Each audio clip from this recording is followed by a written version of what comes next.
Today's video is brought to you by my latest book, When Religion Kills, a look at how the so-called faithful in many religions advocate murder in the name of their God. Buy it today. Just click on the link in the text portion of this podcast.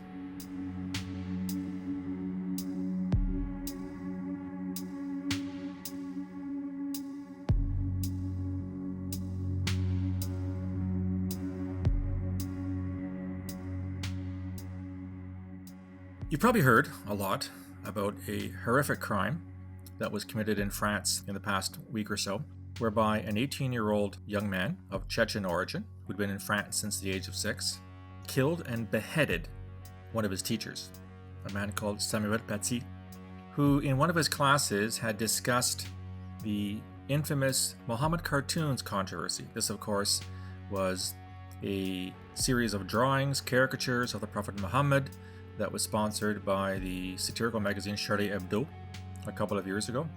These cartoons certainly predate that. We remember the attacks on the Charlie Hebdo offices by Islamist extremists. There were threats against a Danish newspaper, Jyllands-Posten, for hosting a similar contest. And in the wake of this assassination, which is what it really was, the French president has given a number of speeches in which, and here are a few quotes that I want to share with you. He says that he is setting out a plan to combat separatism, focusing on Islam in particular. He says, quote, this is obviously a translation of his French remarks, "Islam is a religion which is experiencing a crisis today all over the world." He cites the tensions between fundamentalism, proper religious projects, and politicians. He added, "There's a need to free Islam in France from foreign influences," and he outlined plans to end a system allowing imams to train overseas, to reduce homeschooling, and to take control of religious funding. Furthermore, Islamic associations would have to sign a contract respecting the Republic's values in order to obtain subsidies. And that's pretty hard-hitting. He hasn't left much on the table there. We know what he stands for.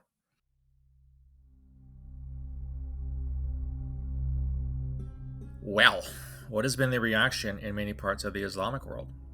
Here's a small sampling. The Grand Imam of Al-Azhar, which is one of the great Islamic institutions in Egypt, has called for international legislation to protect Muslims against hate and discrimination. And the Imam Tayyib said that the cartoons were insulting to the Prophet and are, I quote, an explicit act of hostility against Islam and his Prophet. For his part, the Prime Minister of Pakistan, Imran Khan, wrote a letter to leaders of Islamic states, urging them to, quote, collectively take the lead in breaking this cycle of hate and extremism caused by Islamophobic acts and statements by leaders of Western, especially European, i.e. President Macron, countries. Saudi Arabia, for its part, has said it rejects any attempt to link Islam with terrorism and condemns the offensive cartoons. I talked about this in a Quick Hits podcast just this morning. The Saudis call for intellectual and cultural freedom to be a beacon of respect, tolerance, and peace that rejects practices and acts which generate hatred, violence, and extremism and are contrary to the values of a coexistence. For his part, Turkish President Recep Tayyip Erdogan, never one to back down from a controversy, has called for a boycott of France's goods. And he also is accusing Macron of having an anti-Islam agenda. Quote, European leaders with foresight and morals must break down the walls of fear. They must put an end to the anti-Islam agenda and hate campaign that Macron is leading. And it goes on and on and on.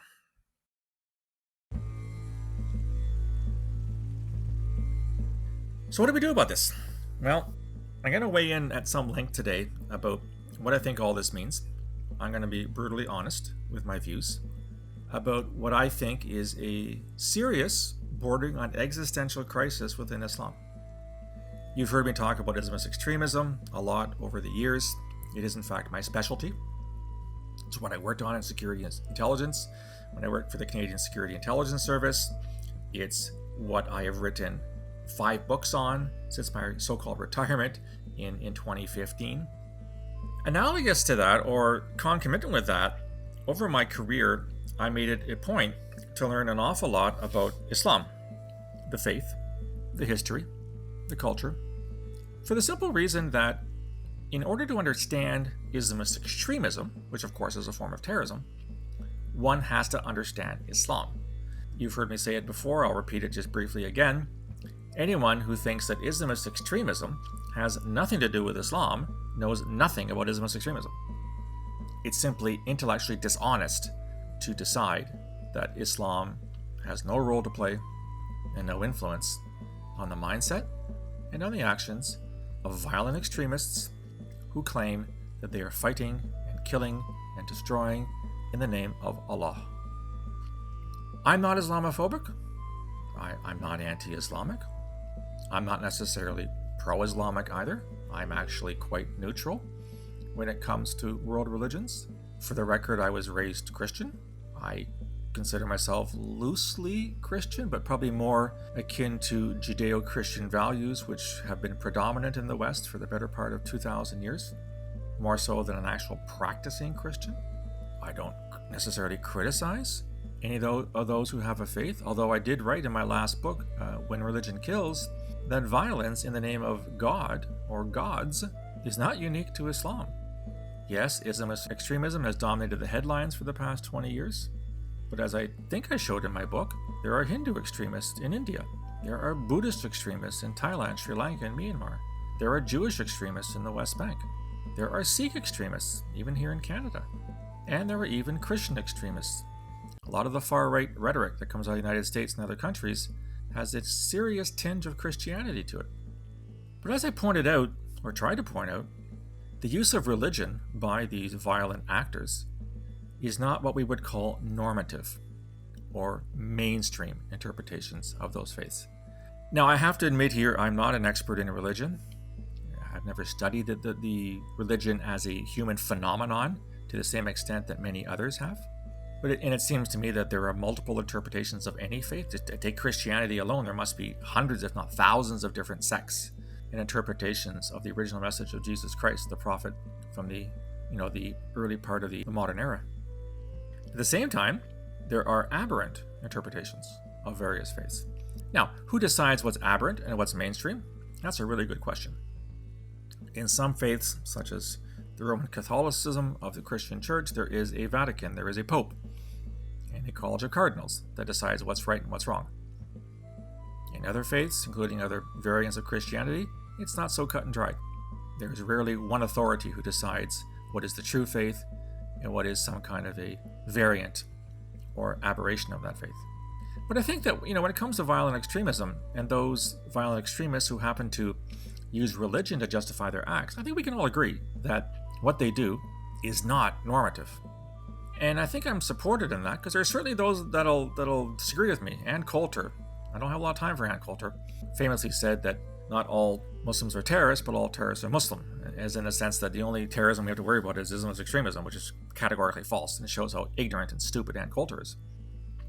But when it comes to those actors, I think we can agree that the version of religion, of faith, of belief, of creed that they use to call for action and to later justify the heinous nature of their violence is certainly not the version or interpretation shared by the vast majority of believers of that faith.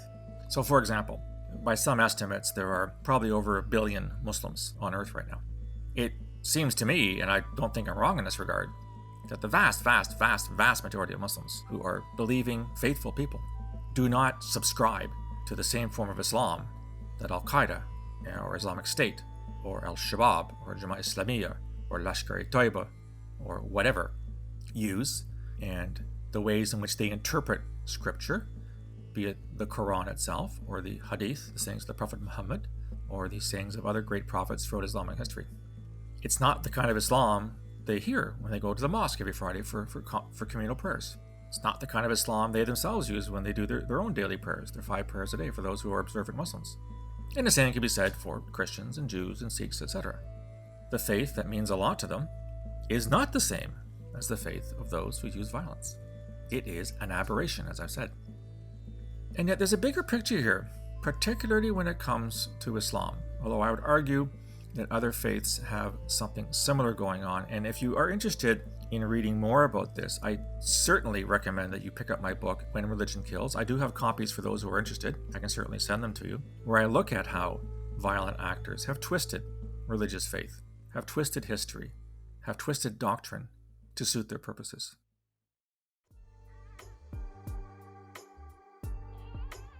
But I'm going to focus here on Islam for the simple reason that in the wake of the attack in France, this barbaric killing of a teacher, and massive reaction across the Muslim world, led me to want to weigh in on something that is probably going to piss off some of my listeners who happen to be Muslim. And I accept that. I don't intend to be insulting. I'm not trying to be dismissive here. I'm trying to have a conversation. It seems to me that when, the Saudi monarchy, which is largely responsible for the modern wave of Islamist extremism in the propagation of their narrow, hateful, intolerant interpretation of Islam, which we call Wahhabism. They call themselves the Muwahhidun, the idea of Tawheed, the oneness of God and the oneness of belief. When they say that they hate when people try to paint Islam into this corner, I'm thinking, you guys might want to be looking in the mirror a little bit.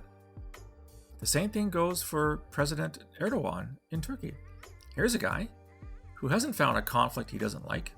He's sending people into Libya. He's been meddling in Syria. He's probably supporting Azerbaijan in the current conflict with Armenia over in Nagorno-Karabakh. Check out my website for a recent blog on this particular worrisome escalation in violence. Pakistan's prime minister in a country where Islamist extremism often rules the roost. You may remember a few years ago a bunch of killings by Islamist extremists in Pakistan over so-called blasphemers, people who had said or done something which was construed as being an insult against Allah or an insult against Prophet Mohammad. My advice to these leaders is a very simple one. People in glass houses shouldn't be throwing stones. Islam is the nation, if I can use that term, referring to the Ummah, the global Islamic nation. Islam is the one in crisis, not the West. We have our own crises, thank you very much. We have a worrisome rise in right-wing extremism. Of course, there's the whole COVID. We have a rise in conspiracy theory. We have a rise in authoritarianism in places like Hungary, etc. So we're not getting off scot-free at the same time. We do have things to take care of in our own backyards.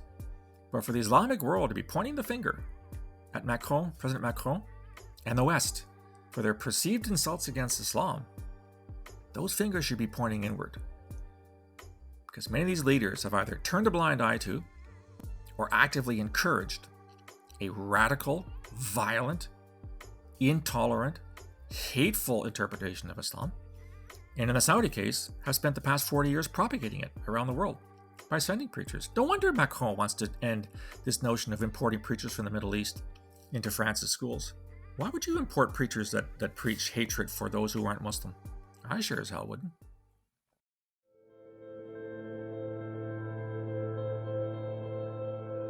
I want to share a thought that I've had for quite some time. It's not my original thought. I don't remember where I read it, but this is a fascinating way, perhaps, of looking at it. Maybe a little naive. I'm going to throw it out anyway.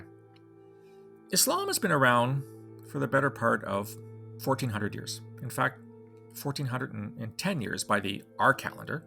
The Islamic calendar is a little different. They count things a little differently. So it's the year 1400-ish in the Islamic calendar. Where was the Christian world in 1400? Now, I'm not a historian. Certainly not a historian, a European historian. But what little I do know was that in 1400, Europe was racked by religious wars. This, of course, was the cusp of the decision by Henry VIII to break off from the Catholic Church and form what is essentially the Anglican or Protestant Church. This is the great reformist movements in Germany and the Netherlands of the 1415 and 1600s. So if you go back 600 years ago, we, and by we I'm using this term very broadly to refer to those of us in the West, were in the midst of great debates and battles, often turning violent, when it came to religion. People were burned at the stake for heresy. Most of Western Europe was at war for the better part of a century, and those wars were dictated in part, not in whole, but in part, by religious differences. The Western world, 600 years later, is a very different world. Religion does not have primacy in any country that I know of in the Western world.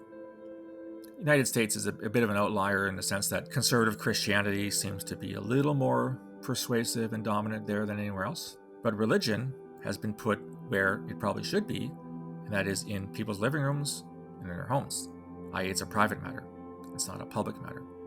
Our governments do not represent one faith over another. Our governments represent all Canadians, Americans, Swedes, Norwegians, Belgians, Spanish, Italians, whatever.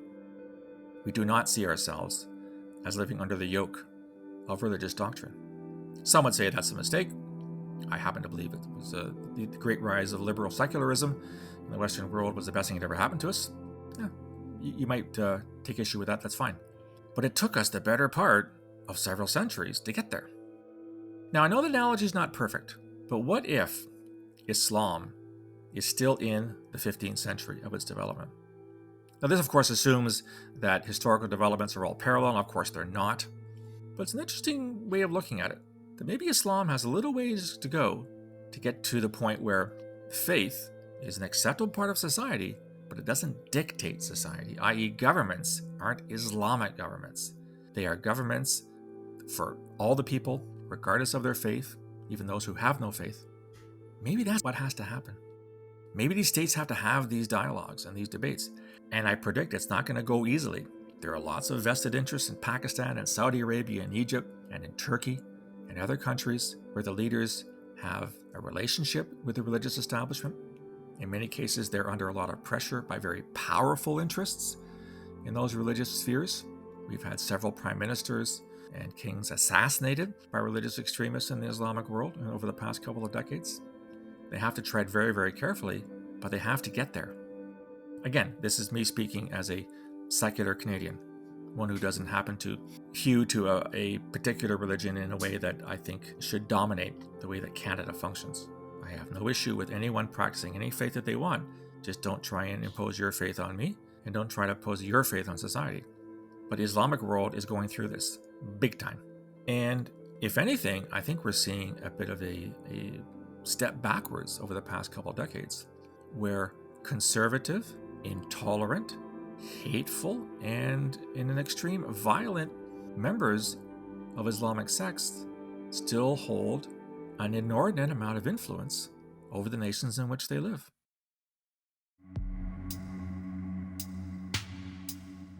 I don't know. Am I off on a tangent here? Do I have any support for what I'm talking about? It's always easier to point the finger elsewhere rather than looking at your own backyard.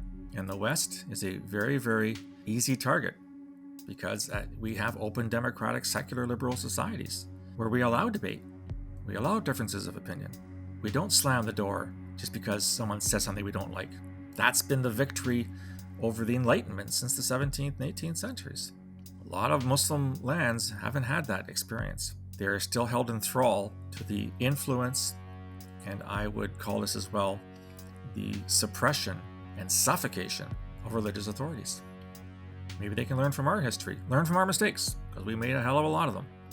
But, as we're nearing the end of 2020 here, and I hear leaders calling on boycotts and calling for punishment of Western nations that are simply engaged in activities that we have earned at a dear cost in blood and treasure over the past couple centuries, they might want us to start looking at their own cases. I don't know where this is going to end. It seems to me that people killing over a bunch of cartoons in 2020, it ain't good. This is a throwback to a much earlier period in human history that was a lot more violent. I'd love to engage in a conversation on this. Again, to my many Muslim friends, I'm not saying this is an Islamophobic tirade on my part. It's simply a statement that many Muslim countries are in deep, deep trouble when it comes to governance, when it comes to tolerance, and it comes to allowing differences of opinion. That's what I think. You give me your own thoughts. Am I way off base here? Do you have similar experiences or different experiences? I'd love to hear from you. You can reach me on email, borealisrescue@gmail.com, or on Twitter @BorealisSaves. I also am to be found on LinkedIn and on Facebook. If you like this content, want to hear more, please subscribe. Go to my website, borealisthreatandrisk.com. Find the subscribe button, put in your email address, you'll get a free daily digest of all the material that's produced, podcasts, blogs, media interviews, etc., free of charge. Love to get your feedback. I'll talk to you again soon. Until then, stay safe.